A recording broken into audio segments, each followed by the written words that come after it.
Ok, entonces, ahora en efecto, continuando con esta exposición, la página 116, nosotros nos vamos a concentrar en la experiencia de la eclesialidad. Ya habíamos visto la cuestión de la eclesialidad, ahora nos vamos a basar en la experiencia de la eclesialidad.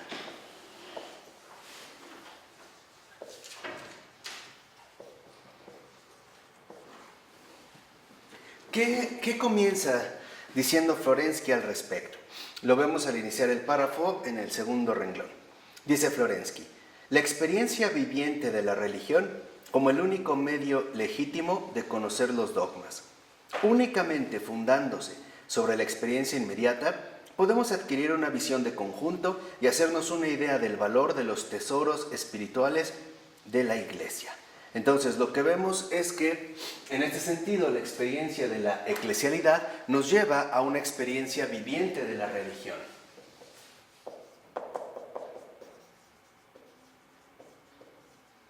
Una experiencia viviente de la religión.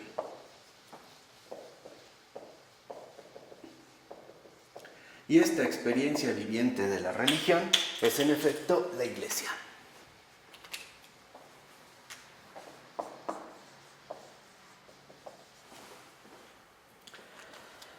Por ello, al iniciar el otro párrafo, más o menos a la mitad, dice el texto: Florensky, en su discurso programático, Dogmatismo y Dogmática, deplora la pérdida del nexo entre las verdades dogmáticas y la vida, que es lo que habíamos comentado. El hecho de suponer que, por ejemplo, los dogmas no son más que escritos doctrinales que no tienen ninguna repercusión en la vida.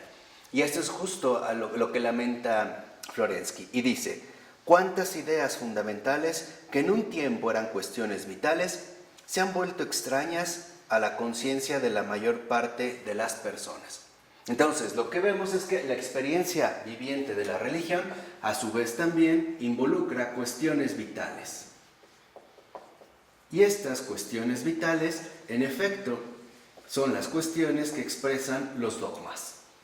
Entonces, el dogma no aparece solo como una mera expresión discursiva de algunas cosas, sino que tiene que ver con cuestiones vitales que están vinculadas de manera profunda a la vida misma de la Iglesia, o sea, a la experiencia viviente de la religión.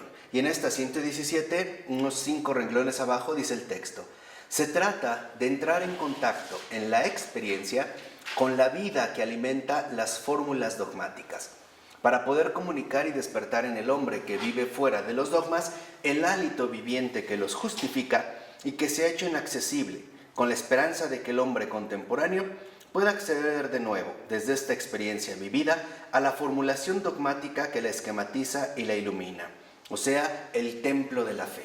Entonces, lo primero que vemos es que, en efecto, los dogmas o estas realidades dogmáticas son el templo de la fe.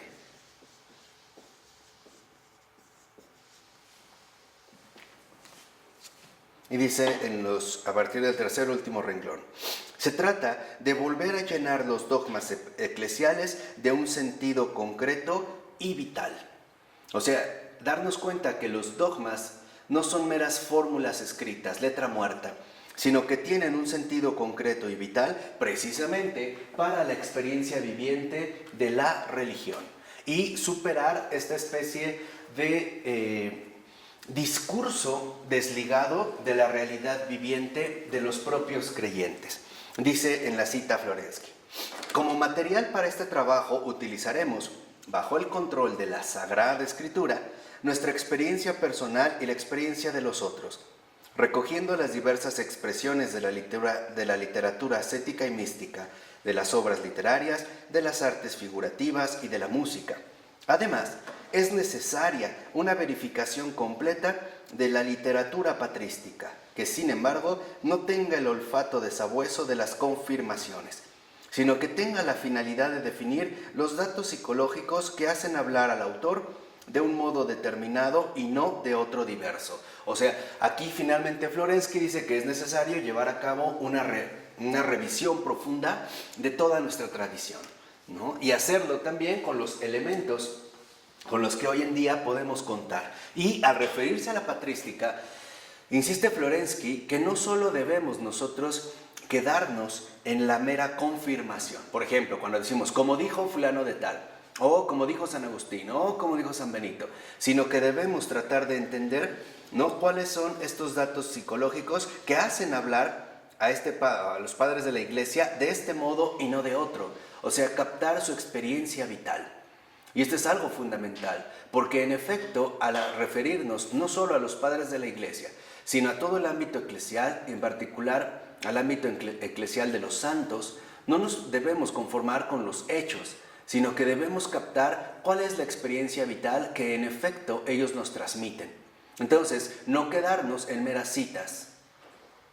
Esa, digamos, es como una cuestión muy importante, sino superar la textualidad para acceder de nuevo al ámbito vivencial.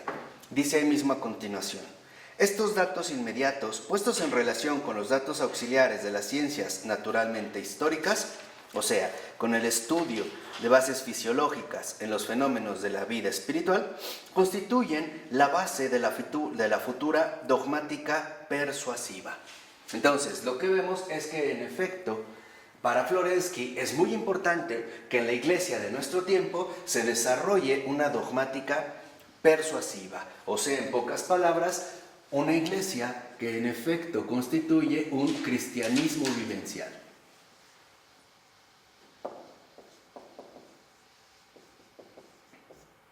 Opuesto a una mera dogmática estéril y textual, que es un poco también en lo que habíamos comentado en una ocasión anterior.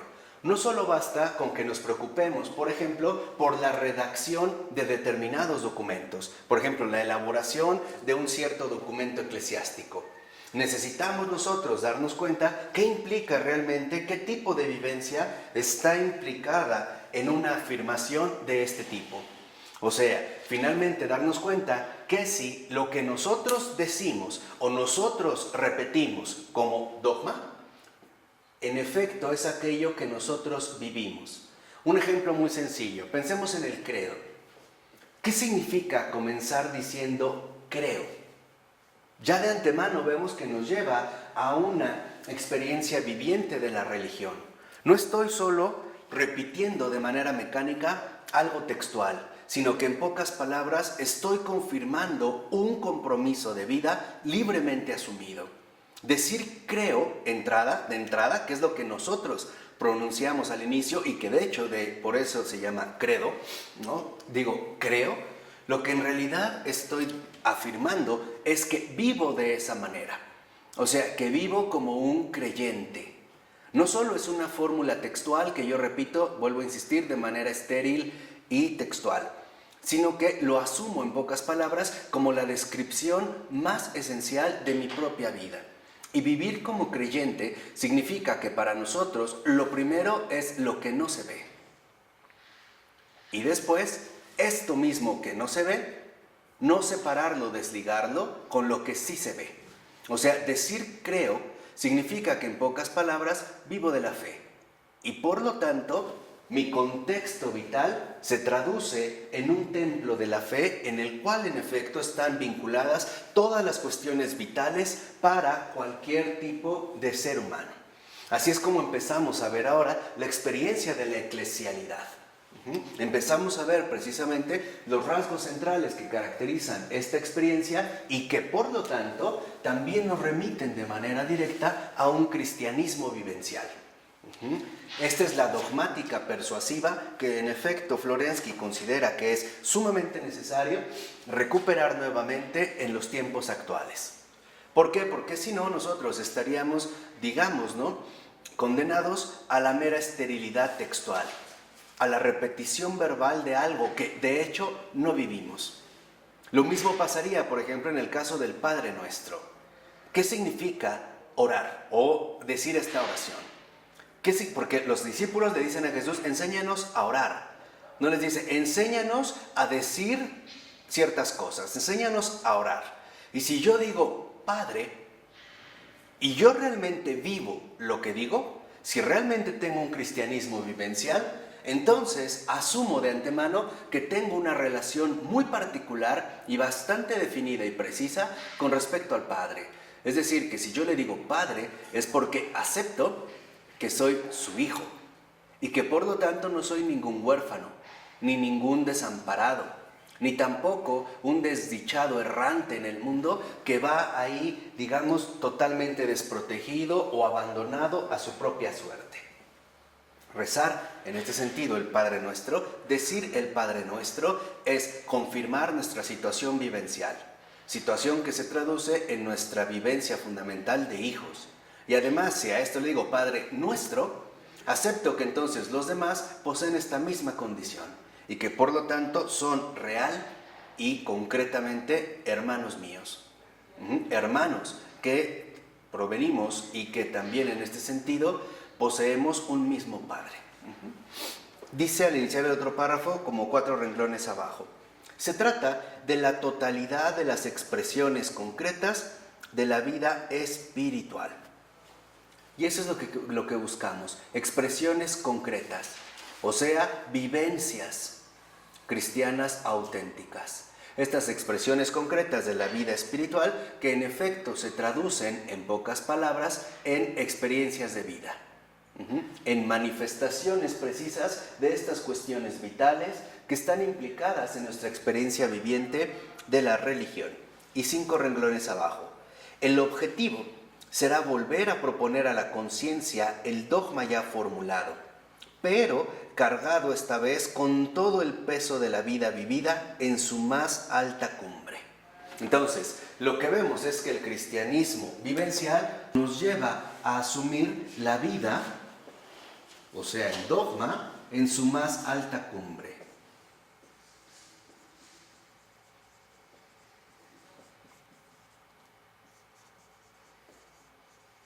Que sería justamente la experiencia viviente, ¿no? La más alta cumbre del dogma es su experiencia viviente.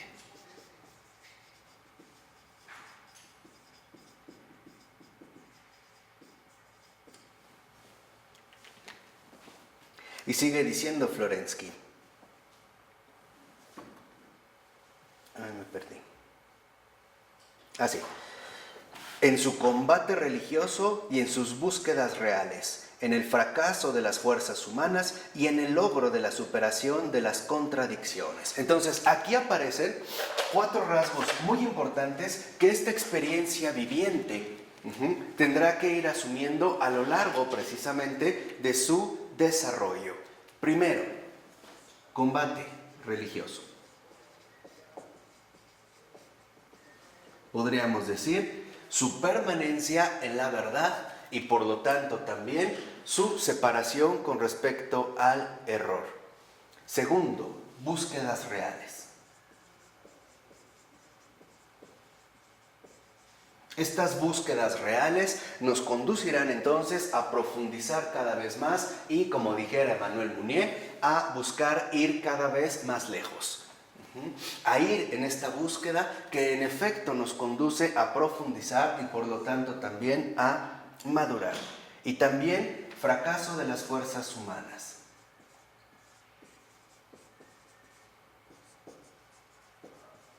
O sea, reconocer nuestras propias debilidades y no quedarnos desanimados o no quedarnos atascados en esta propia realidad insuperable. Por así decirlo, también el reconocimiento doloroso de nuestra propia miseria. Piensen, por ejemplo, cuántas veces intentamos que una persona cambie y simple y sencillamente no lo conseguimos. O al parecer estuvimos orando por la conversión de una persona y esta persona falleció y nos sentimos plenamente impotentes, ¿no? Y en último, también superación de las contradicciones.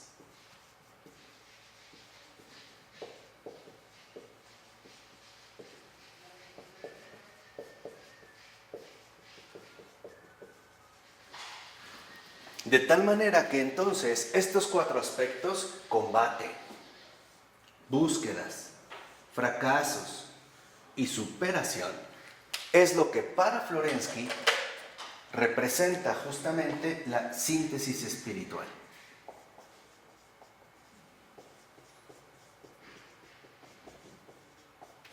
Esta síntesis espiritual, tenemos que recordar, se trata de un crecimiento continuo en la experiencia viviente de la religión. Nadie es cristiano de una vez por todas. ¿Por qué? Porque nosotros no agotamos la verdad, ni la vida que esta verdad nos comunica y nos aporta. Necesitamos, en pocas palabras, ir creciendo de manera gradual, precisamente hasta alcanzar la vida en su más alta cumbre. O sea, esta experiencia viviente que no podrá evitar de ninguna manera un combate religioso. O sea, la permanencia en la verdad, búsquedas reales. Buscar aquello que quizá falta precisar, superar aquellas dificultades que podemos encontrar a lo largo de nuestra trayectoria o recorrido, y también asumir y atravesar el fracaso de las propias fuerzas humanas. Y por último, acceder a la superación de las contradicciones. Todo esto es un proceso. Y esta síntesis espiritual, en efecto, es un proceso de crecimiento. Es precisamente, digamos, las líneas sintetizadas del cristianismo vivencial que Florensky está tratando nuevamente de infundir en el alma creyente. Y aquí vale la pena nada más hacer un pequeño paréntesis. Hoy para nosotros, quizá, el simple hecho de ser creyente ha perdido sustancialidad. Hemos perdido de vista que el ser creyente involucra también un crecimiento constante, y que este crecimiento constante se da a través del tiempo, que se requiere tiempo para ir creciendo e ir atravesando estas líneas, por ejemplo, de un combate donde puede darse con respecto a las tentaciones diabólicas que vamos a enfrentar, porque cuando uno se decide por la verdad, la mentira se nos viene encima y hay una declaración de guerra, y esto es un hecho, ¿no? Desde estas tentaciones diabólicas que pretenden sacarnos de la misión o simplemente perturbar nuestro recorrido, e incluso, de ser posible, interrumpirlo de manera definitiva, sacándonos de la jugada, y que tenemos que ir aprendiendo a reconocer, y que a veces para poder reconocerla hay que padecerla, ¿no? Hay que entender cómo nos dio para entender su dinámica o su proceso, vamos a decirlo así, de aparición o de presencia dañina, hasta estas búsquedas reales donde lo que en efecto intentamos es mejorar las cosas, mejorarlas siempre a través de las exigencias de la verdad, y que también muchas veces estas búsquedas reales nos lleva a reconocer que lo que estamos haciendo no es por obra nuestra, es nada más la aceptación de la gracia, ¿no? La gracia es la que lo realiza, sí, pero a través de esta aceptación, de este gesto voluntario mínimo. Y también dándonos cuenta de esta superación de las contradicciones que nos lleva a contemplar las cosas de modo más sereno. ¿Recuerdan cuando habíamos hecho estos comentarios a la pintura de Florensky, ¿no? Alcanzar la serenidad de ánimo, que es lo que también nosotros de alguna manera estamos buscando. Entonces, no olvidemos que, como nos dirá mucho más adelante Pavel Florensky, el hecho de estar en combate y que este combate sea real involucra que damos golpes, pero también los recibimos. Y eso es parte de que estamos peleando. O sea, ustedes piensen en el mejor boxeador que quieran o en su preferido. Podrá haber dado 1000 knockouts, pero otros le entran. Y a veces lo tumban, y tenemos que estar Pacquiao, ¿no? Habrá tirado, mandado a la lona a muchos, pero él también ha caído, le ha entrado a lo mejor un uppercut o qué sé yo, o un gancho ligado o directo a la mandíbula. O sea, debemos de reconocer nosotros en qué medida estamos aprendiendo a llevar a cabo el buen combate. Pero para alcanzar el buen combate necesitamos primero haber experimentado los daños del ataque. ¿Sí me explico? Necesitamos conocer de qué manera el enemigo nos ataca, para reconocer nuestros puntos débiles y también sus estrategias, ¿no? de daño, ¿no? Por llamarlo de alguna manera.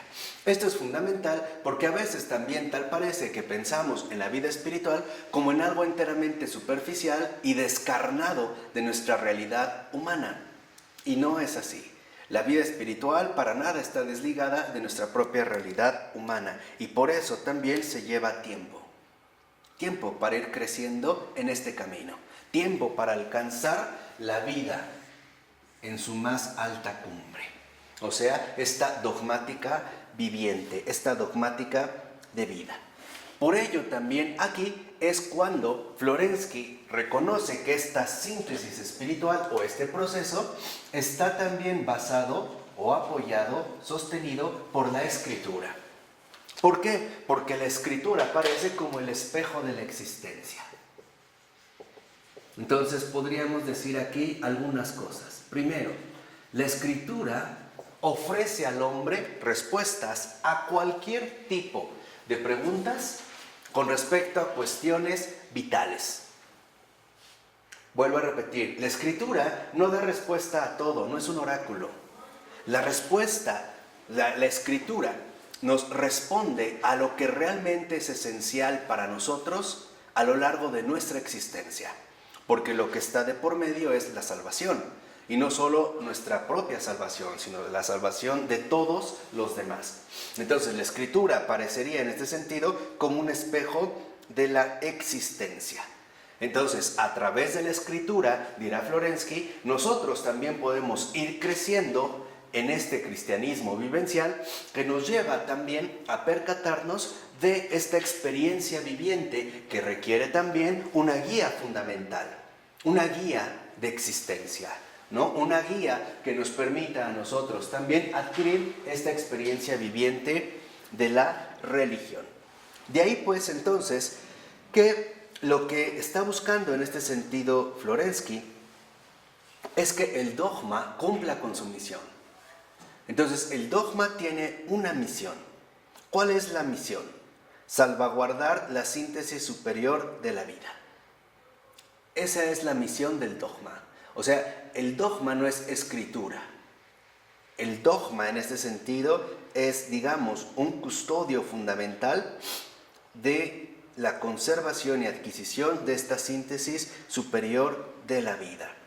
Y por ello es que al principio, en la Teodicea de Florensky, aparece, digamos, este primer aspecto bajo la forma de la eclesialidad. Dice el texto al iniciar el último párrafo: la Teodicea se presentará, por tanto, como una iniciación sapiencial en las profundidades de la vida espiritual de la Iglesia.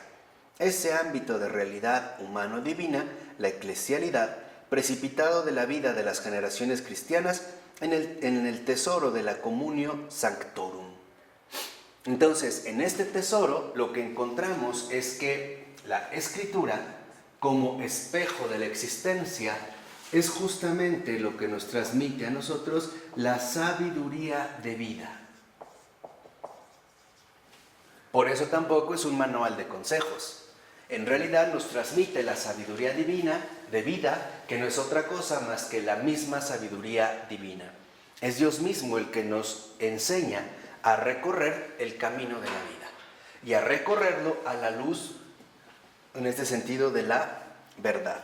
Por ello es que para Florensky, en último término, elaborar una teodicea será lo mismo que mostrar el camino hacia Dios que se ha manifestado en la Iglesia. Entonces, aquí es donde vemos otro aspecto fundamental. Esta sabiduría de vida es camino hacia Dios. Y ese es, digamos, el propósito fundamental de la Escritura. Es un camino hacia Dios. Y este camino hacia Dios, que en efecto está dado en la Escritura, se encarna, por así decirlo, en la realidad misma de la Iglesia. Por eso, para Florensky, la Iglesia es ya una teodicea experimentada. Es la experiencia de este camino hacia Dios de manera concreta, ¿no? De manera plenamente dada.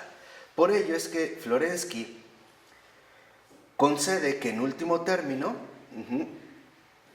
la Iglesia es algo que nosotros no podemos dominar y que no podemos alcanzar a cubrir. En la 119, por ejemplo, a partir del segundo renglón, dice el texto: Florensky es consciente de que toda su labor intelectual no será más que una pequeña candela que ilumine la riqueza eclesial, una esponja que limpie los escritos antiguos, testimonio de la santidad, para que, dice Florensky, se llegue a distinguir las letras trazadas por la Iglesia, una preparación para el uso de los neófitos hasta que éstos no lleguen a nutrirse directamente de las manos de la madre. Y aquí es donde vemos un aspecto central de Florensky. Florensky considera que toda su obra, toda su aportación, no es más que una ayuda provisional. Ayuda provisional para recuperar nuevamente la experiencia viviente de la religión. Es decir, para volver a ser miembros vivos de esta iglesia. O como le llama aquí precisamente de esta madre. De tal manera que entonces lo único que busca Florensky es que retornemos de nuevo a esta sabiduría de vida que en efecto nos lleva a un camino hacia Dios y que se encuentra ubicada de manera concreta en la iglesia. Entonces, no se trata de que Florensky esté buscando solo en términos nominales, de nombre, o bien cuantitativos, o sea, de número, adeptos a la iglesia. No se trata de llenar un partido, por ejemplo. No se trata de que nosotros encontremos adeptos y engrosemos las filas. No, se trata de realmente participar de esta vida de Dios que la iglesia nos aporta. O sea, de ser realmente cristianos genuinos, ¿no? De asumir en las propias venas un cristianismo vivencial. Y por lo tanto, alimentarse de manera directa de esta madre iglesia, ¿no? De esta iglesia madre. Dice la 119 en la cita, dice Florensky: sé con certeza que no he encendido por mi parte más que una pequeña antorcha o una mísera candela de cera amarilla. Y sin embargo, esta pequeña llama que tiembla entre mis manos inexpertas ha comenzado a irradiar con 1000 reflejos sobre el tesoro de la Santa Iglesia. Durante muchos siglos y día tras día se han ido reuniendo aquí los tesoros, una piedra preciosa detrás de otra, el oro grano tras grano, la plata pieza a pieza, como rocío oloroso sobre el vellón, como maná celeste, se ha depositado aquí la fuerza carismática de almas iluminadas por la divinidad. Entonces, ¿qué nos aporta esta iglesia madre? ¿Qué da como resultado almas iluminadas por la divinidad?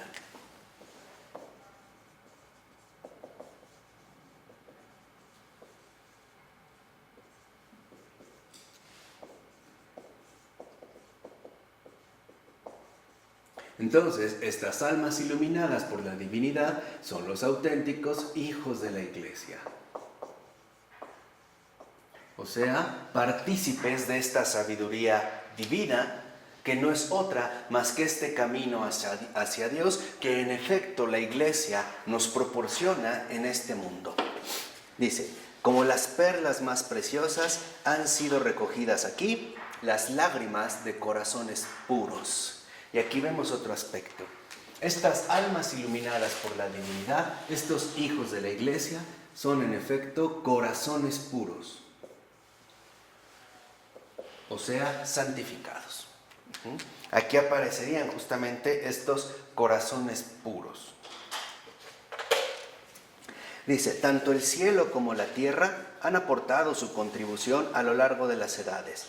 Las aspiraciones más escondidas, los esfuerzos más secretos para asemejarse a Dios, los instantes azulados de pureza angélica que advienen después de la tormenta, los gozos de la comunión divina, el dolor santo del arrepentimiento ardiente, el buen olor de la oración y la nostalgia serena por el cielo, la búsqueda incesante y el continuo descubrimiento, las intuiciones insondables del infinito y el apaciguamiento del alma semejante a la quietud de un niño, la oración y el amor sin fin. O sea, todo esto es lo que en efecto se ha ido acumulando en la iglesia.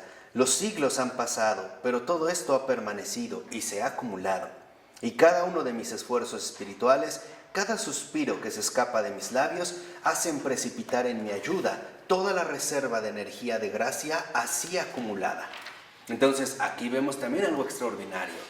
Cuando uno realmente entra a formar parte de la iglesia, realmente se conforma a esta sabiduría divina, adquiere la forma de estas almas iluminadas por la divinidad, hijos de la iglesia o corazones puros, uno entonces cuenta con toda la acumulación de gracia, con todo esto que nos ha describido Florensky, y también con toda esta familia celeste que por lo regular llamamos la comunión de los santos.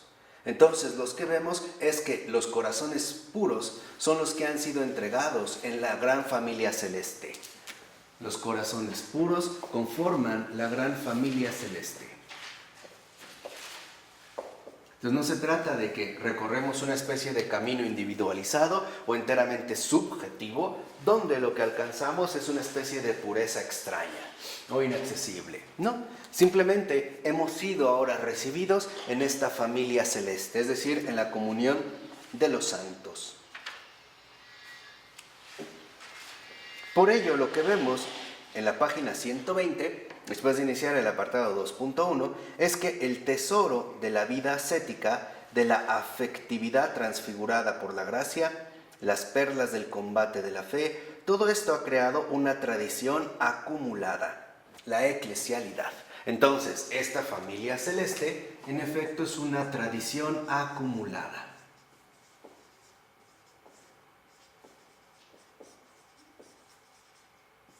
Y nosotros, si realmente nos decidimos a entrar a esta experiencia viviente de la religión, o sea, a esta experiencia de la eclesialidad, también estaremos llamados a seguir enriqueciendo este tesoro inagotable de nuestra Iglesia Madre, a través precisamente de lo que a cada uno de nosotros nos corresponda.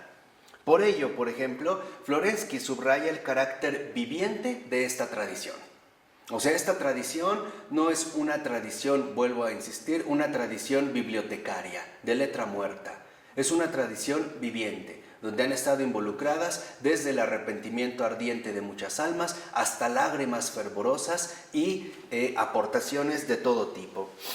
Y también va a insistir, por ejemplo, en este sentido, que si esta tradición es viviente, nosotros estamos entrando en un camino de vida, en el camino que conduce hacia Dios, o sea, en el camino hacia la vida eterna. Nosotros entramos a esta tradición acumulada, viviente, que nos va conduciendo precisamente hacia este sentido fundamental. Por ello, en la 121, más o menos 5 renglones de que inició el párrafo, dice: la eclesialidad, por tanto, no es ni una experiencia exclusivamente individual, ni una institución exclusivamente externa, sino que posee esa objetividad cargada íntimamente de la plenitud de lo personal que nuestro autor describirá exponiendo la teología de la memoria divina. O sea, la eclesialidad es la experiencia eclesial profunda que el individuo ha de asimilar personalmente y a la que ha de aportar también el tesoro de su propia afectividad transfigurada, la plenitud de sus propios logros en el crecimiento espiritual. Entonces, lo que vemos es que nosotros estamos llamados también a contribuir a esta tradición acumulada con nuestra propia aportación. ¿De qué dependerá, en último término, nuestra aportación? Del crecimiento espiritual alcanzado, de la síntesis espiritual que atraviesa todos estos aspectos y que va dando, en último término, frutos que en último término serán integrados a esta eclesialidad, a la Iglesia. Y de hecho podemos ver que es en esto justamente en lo que consiste la catolicidad. Entonces lo que vemos es que la Iglesia, en pocas palabras, o esta experiencia de la eclesialidad, es reconocer en la Iglesia un organismo vivo, no una organización burocrática. La Iglesia es ante todo organismo vivo y no institución organizada.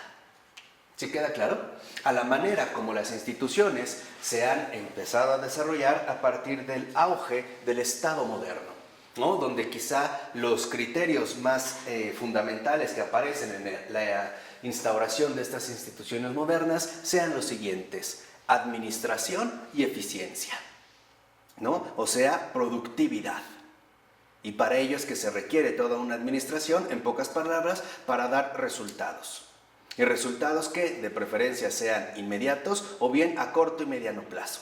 Eso es lo que queremos. En cambio, la Iglesia no es una institución organizada, no es organización, es organismo vivo. Y por lo tanto no podemos perder de vista que la Iglesia ante todo es fuente de gracia viva. No depende tanto de la organización institucional que se lleve a cabo, como si fuese una especie de empresa cualquiera, ¿no? O de un proyecto moderno de desarrollo humano. No, la iglesia ante todo está contenida finalmente por la gracia que de ella fluye y que fluye de ella porque a ella le ha sido dada. No se trata entonces de que nosotros busquemos criterios de eficacia. Como tal parece, es una de las tendencias en muchos ámbitos eclesiásticos del mundo contemporáneo. Se busca que la iglesia aparezca o asuma los mismos criterios organizativos de otras instituciones, ¿no? Para tratar de ir al día. No se trata de esto. De lo que se trata en último término es que la iglesia no pierda de vista su sustancia más fundamental. Es decir, la experiencia del Dios vivo que ahí se da, a través tanto del dogma como del sacramento. Y que por lo tanto encontremos en la iglesia, en este organismo vivo, lo que ella nos da, vida nueva. Uy, ¿quién sabe qué escribí?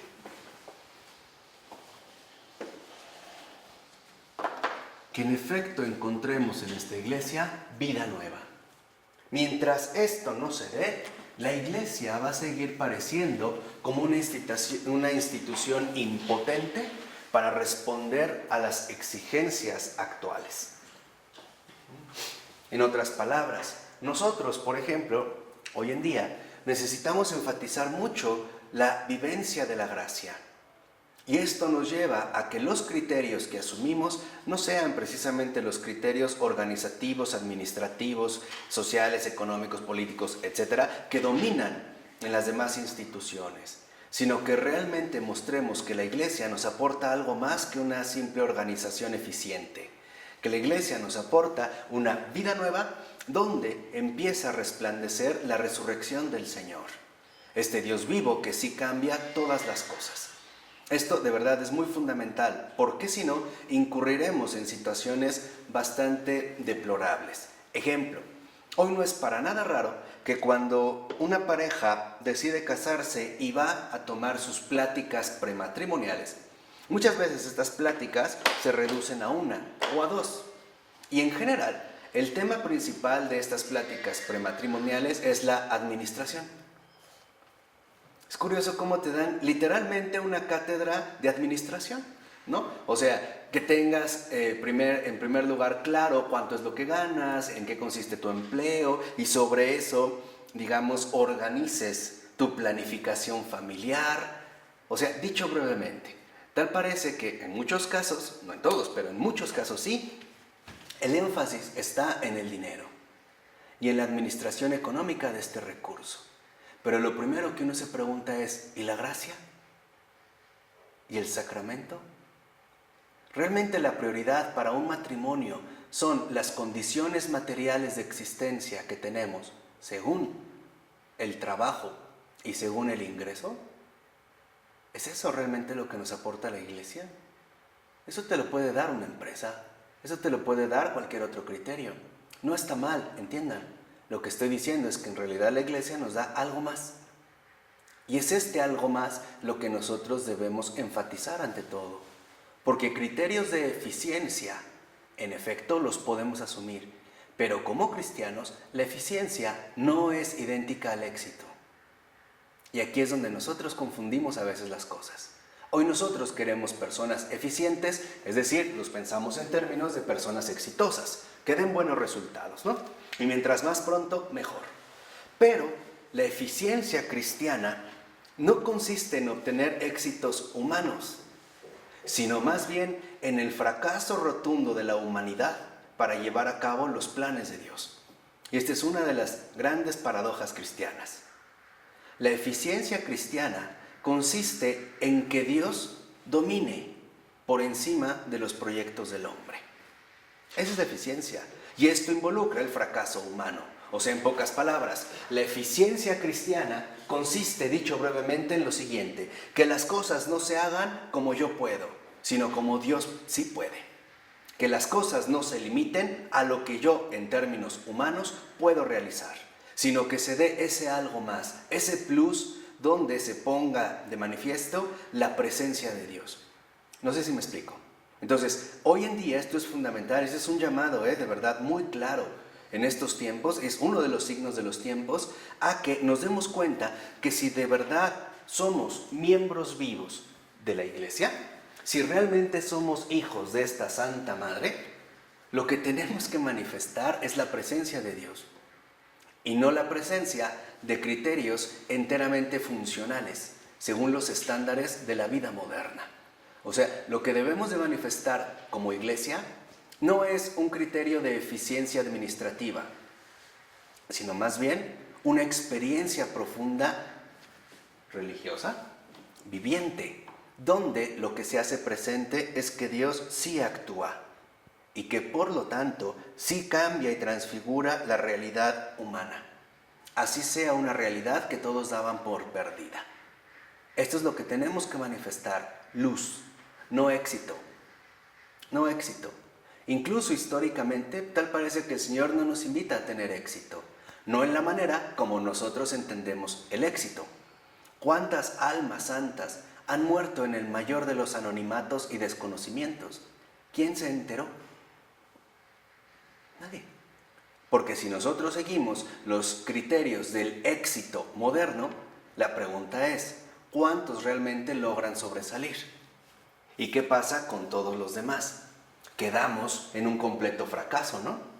Si no alcancé, por ejemplo, a cubrir el estatus que se me pedía, por ejemplo, si no alcancé a obtener un puesto laboral llamativo como ser director general de Coca-Cola en México, o mejor aún, a nivel internacional, o ser el siguiente director general de Mac, etcétera, etcétera, etcétera, simple y sencillamente fracasé. Si no me casé con una mujer que tiene que cubrir ciertos requisitos, soy un fracasado, o con un hombre así, ¿no? O sea, si tengo un novio que tiene un Audi TT, tengo éxito.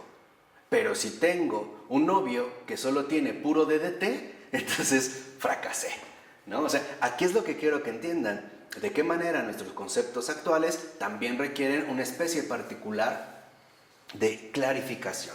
Bueno, entonces, lo que tenemos que ver es lo siguiente. Si lo vemos en la 121, en el último párrafo, a partir del segundo renglón, dice Florensky: la eclesialidad.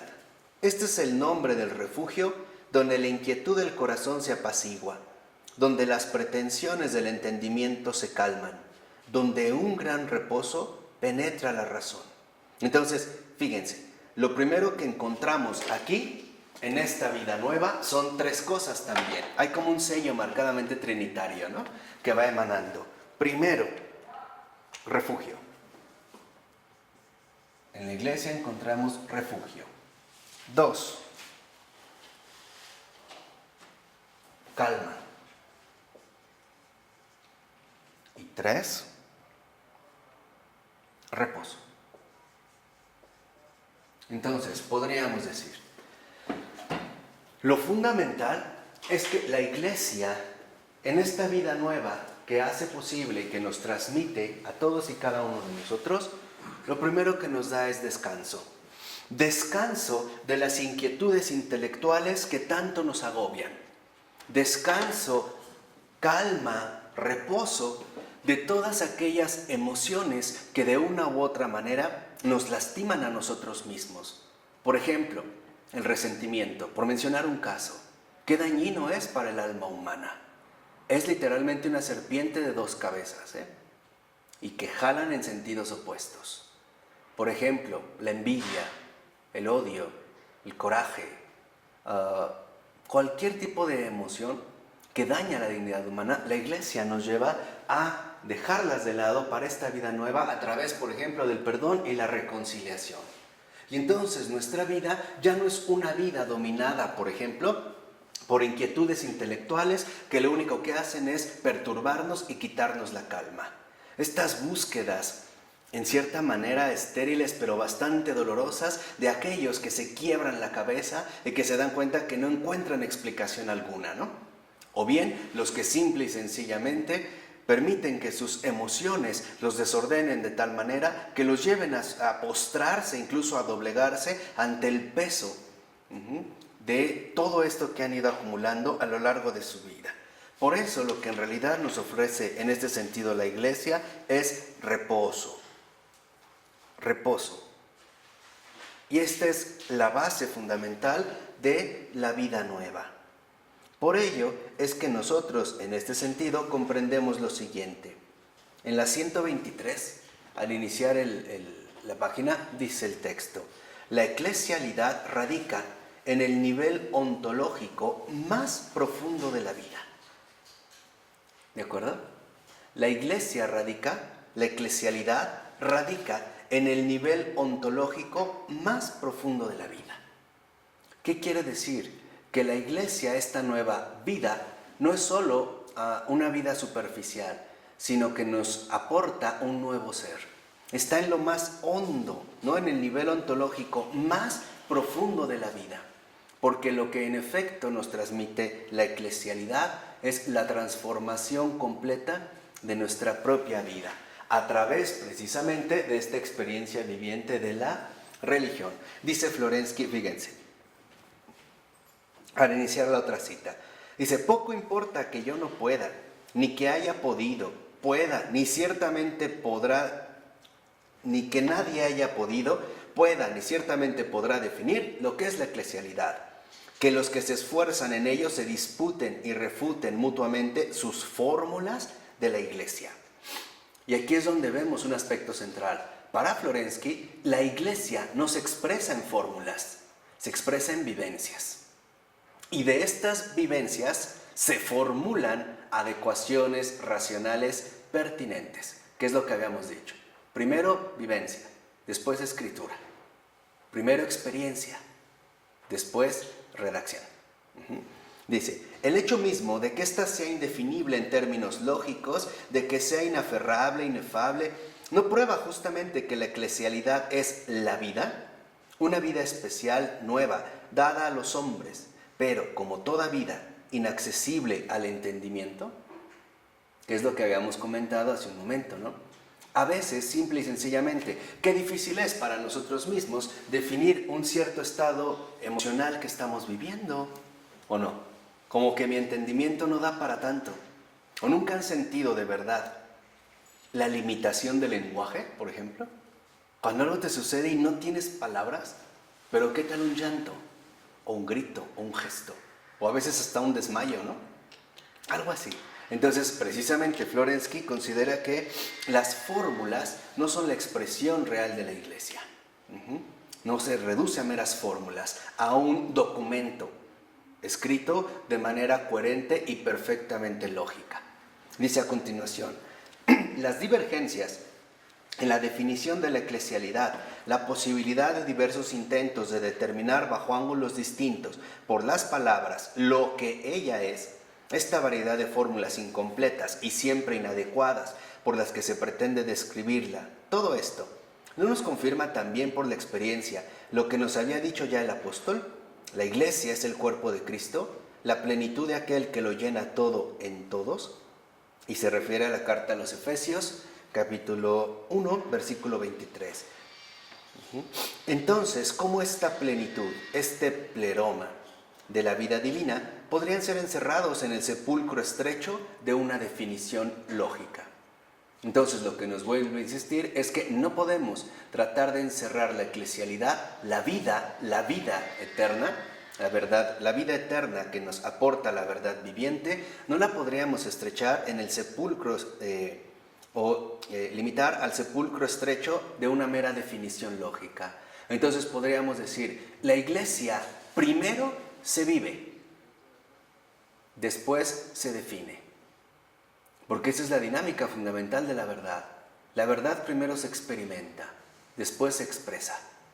Se busca encontrar la articulación adecuada, ¿no? Vean en gran medida lo que está escribiendo Charles Taylor en estos tiempos, este gran filósofo católico, cuando habla de estos trasfondos, por lo regular inarticulados, en los que nos movemos, la vida podríamos decir, y que debido a ciertas circunstancias o bajo ciertas condiciones, nos vemos como obligados a tratar de precisar y darles una articulación clara y definida.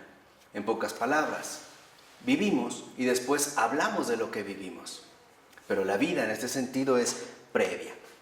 Por eso dice al iniciar el último párrafo, las características con las que Florensky describe la eclesialidad no son otra cosa que la explicitación de la teología de la Iglesia contenida sobre todo en la carta a los Efesios, o sea, de este cuerpo de Cristo. Entonces, para Florensky, esta Iglesia madre es pleroma, o sea, plenitud. La vida que lo llena todo en todos. Es, por lo tanto, el misterio en cuanto tal.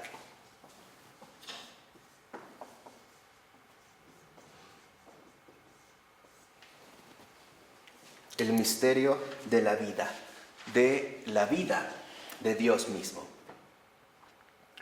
Por ello, va a insistir en este sentido Florensky, y lo vemos en el último renglón de la 124, que el fondo de la eclesialidad es, en definitiva, la vida nueva, o sea, la vida en el Espíritu. Y es, como toda vida, inaccesible al entendimiento.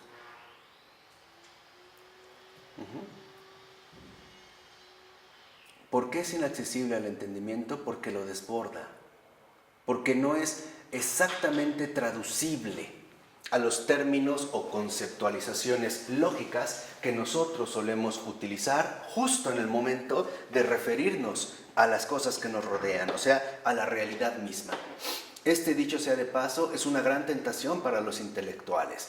A veces se concentran tanto en la precisión conceptual que se pierde de vista la realidad inicial de la cual se quiere hablar. Es tanta el afán por encontrar el concepto adecuado que se pierde de vista la realidad de la que estamos hablando. Dicho de otra manera, es muy fácil la tentación, y no solo para nosotros los filósofos, en general para los intelectuales, y todavía más para cualquier persona humana, pasar de manera desapercibida, desatenta, de lo real a lo discursivo, y quedarnos en el ámbito estrecho de las discusiones estériles, ¿no? De estas cuestiones meramente discursivas, donde a veces nos desgastamos tanto por encontrar una definición adecuada, que nos alejamos, tal parece, cada vez más y más y más de la realidad misma. Y esto es justo lo que la Iglesia no permite.